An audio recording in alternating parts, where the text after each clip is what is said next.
चार चीज हमारे जीवन में आते हैं। पहला है रूप, दूसरा है संपत्ति, तीसरा है जवानी और चौथा है प्रभुता। जिस जिस व्यक्ति को के जीवन में धन आया उसे अभिमान हुआ, जिस व्यक्ति के जीवन में संपत्ति आया उसे अभिमान हुआ, जिस व्यक्ति को जवानी आया उसे अभिमान हुआ, जिस व्यक्ति को राजपाट मिल गया उसे अभिमान आया है। और चार चीज का अभिमान जब होता है तो गिरने में कोई देरी नहीं होते, भी याद रखिए। पहला है रूप। रूप मतलब अपना स्वयं का रूप।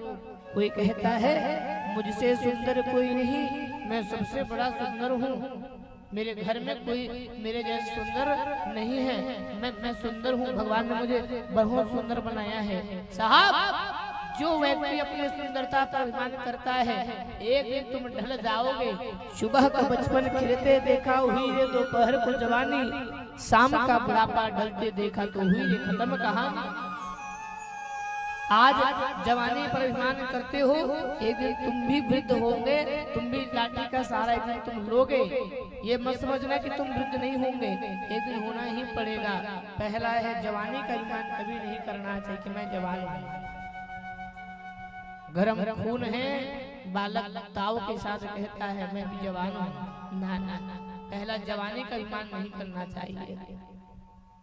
दूसरा है मैया रूप, अभिमान नहीं करना। दूसरा जवानी का अभिमान नहीं करना और तीसरा है संपत्ति का अभिमान नहीं करना चाहिए। जो व्यक्ति संपत्ति का अभिमान करता है, मैं तो बहुत बड़ा संपत्ति वाला हूँ, मैं तो अकेले ही करवा लूंगा। साहब, ये आपका घमंड बोल रहा है। अच्छे अच्छे संपत्ति वाले चले गए, आप किस खेत की मूली हैं?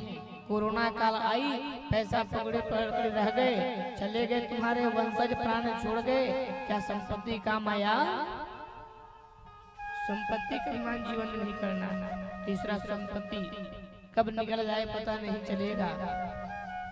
चौथा है प्रभुता, अर्थात राज्यपाट। मैं नेता हूँ, मैं गांव का मुखिया हूँ, मैं शहर का मुखिया हूँ, मैं देश का मुखिया हूँ। ज्यादा नहीं, 5 साल के लिए है तुम, 5 साल के लिए, ज्यादा नहीं हो। अपने राजपाट का अभिमान नहीं करना।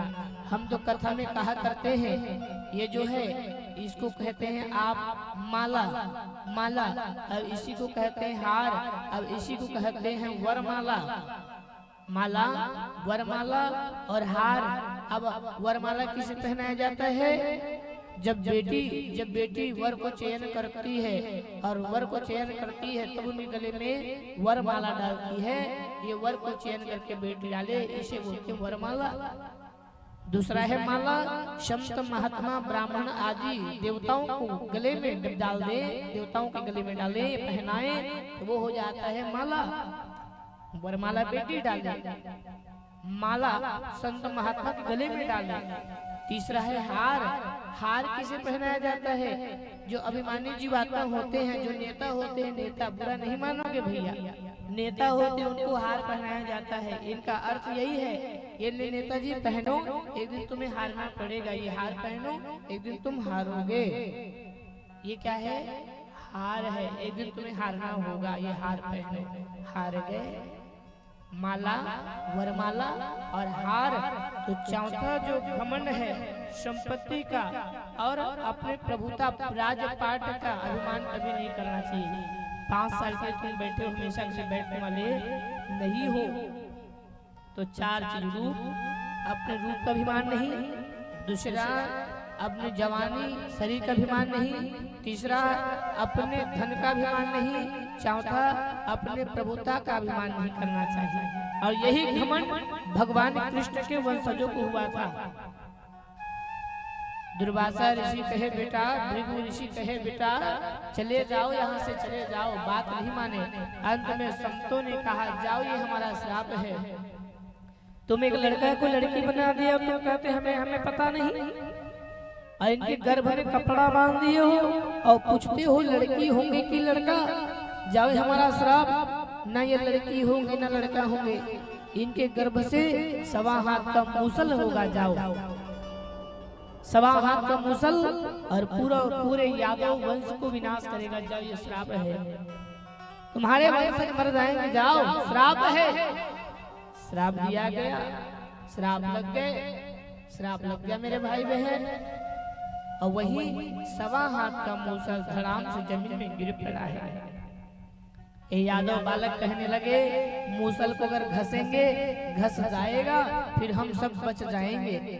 देखिए संतों का श्राप कभी व्यर्थ नहीं गया है। हाँ, मूसल को घसने लगे मेरे भाई बहन, घसने लगे। नदी के किनारे घसे तो मूसल घसने से मैल निकले, मैल। वो मैल नदी के किनारे बहते बहते बहते बहते गए तो वही नदी के किनारे जो बहते गया वही एक तृण बना, तृण। और छोटा सा टुकड़ा जो बच गया मूसल का, यादव कुमार कहने लगे, एक छोटे से टुकड़े में कहाँ हमारी मृत्यु होंगे, इससे अच्छा छोड़ दो। और वो टुकड़ा कहाँ छोड़ दिए? नदी में छोड़ दिए। और नदी में एक मछली थी, मछली, उस मूसल का टुकड़ा मछली ने अपने मुख में लिया, गर्भ में, वो मछली के गर्भ में वो मूसल का टुकड़ा आ गया। संतों का श्राप कहाँ से कहाँ जा रहा है देखिए पहले आप। मूसल का टुकड़ा मछली के पेट में आ गए। एक मछुआरे ने जाल डाले और वही मछली फंस गया जिस मछली के पेट में मूसल का टुकड़ा है मेरे भाई बहन। मछुआरा मछली को लेकर के घर गया, जब उसको काटे तो वही मूसल का टुकड़ा मछली के पेट से निकला। मछुआरा कहने लगा, वो व्याध कहने लगा, ओह कितने नोकीले हैं, कितने धार हैं। हाँ, इसको अगर बाण में लगा लूं मैं, बाण में, और किसी पक्षी को अगर शिकार करूं तो वो पक्षी तुरंत मर जाएगा, तुरंत शिकार करूं तो मर जाएगा। तो उन्होंने क्या काम किए, बाण में उस मूसल के टुकड़े को, नोकीले को, धार वस्तु को लगा दिए। और जैसे लगाए शिकार करने के लिए बन जा रहा है। श्राप लगा है ना यादवों को। और देखिए यही मूसल का टुकड़ा कहाँ है? व्याध के बाण में है। भगवान देखिए अपने बालकों को कहने लगा, बेटा आज तुम्हें अभिमान हो गया कि हम भगवान के वंशज हैं, श्राप नहीं लगेगा। श्राप लग गया। ये बालक भाई भाई होते हुए युद्ध करना चालू कर दिए, दोनों भाई भाई लड़ना चालू हुए, पूरे वंशज एक दूसरे को मारना काटना चालू कर दिए। भगवान के वंशजों में ऐसा देखने को मिला है। नदी के किनारे जो मूसल घसे थे, मैल निकला था, उसी से तृण बना। वो तृण क्या है आप सभी जानते होंगे मैया। नदी के किनारे आप बचपन में खेले भी, हम भी खेले, चुट चुट बजाने का काम आता था, चट चट बजते। और पहले की माताएं, पहले सोनोग्राफी एक्सरा की जरूरत नहीं